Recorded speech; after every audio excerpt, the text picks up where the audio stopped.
When it was built in 1915, Johnstown's train station was hailed as the most modern in the railroad world.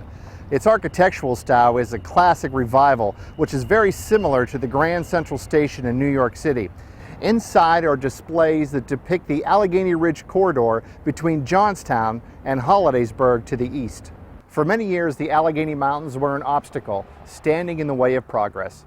Believe it or not, goods traveling between Pittsburgh and Philadelphia would be taken by boat down the Ohio River to New Orleans, through the Gulf of Mexico, and up the eastern seaboard. This proved to be a cheaper, albeit longer option than crossing over the rugged terrain in this part of the state. Something had to be done. That something was the Pennsylvania Canal System, built in 1835. The centerpiece of this statewide canal was the 36-mile-long Allegheny Portage Railroad. Using a system of inclined planes and fixed engines, the railroad hauled rail cars and boats up and over the Allegheny Mountains, thus joining the east and west sections of the canal. Passengers, including the likes of Charles Dickens and Ulysses S. Grant, braved the rail system, which was known to cause injuries to its riders on a regular basis.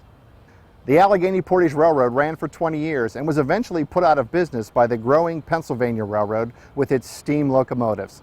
Johnstown played a key role in that transition, rolling the first steel rails for the railroad right here in our mills.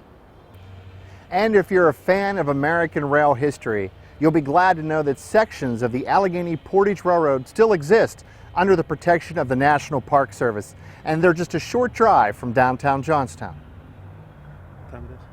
Where do you think you're going? Hello, train station, train ride. But where's your hat? What hat? Your conductor's hat. Everybody knows you can't go for a train ride unless you're wearing your conductor's hat. I forgot it at home. Well, you better go get it. Can you hold this? I suppose. Will you hold the train for me? Sure. Thanks. So, moving on to our next stop. If you come out of the train station, cross over Walnut Street, turn left and walk up to the stop sign. Then cross over the bridge. You'll see our next stop right in front of you. It's the Johnstown Flood Museum. You better hurry, the train's leaving. Woo, woo!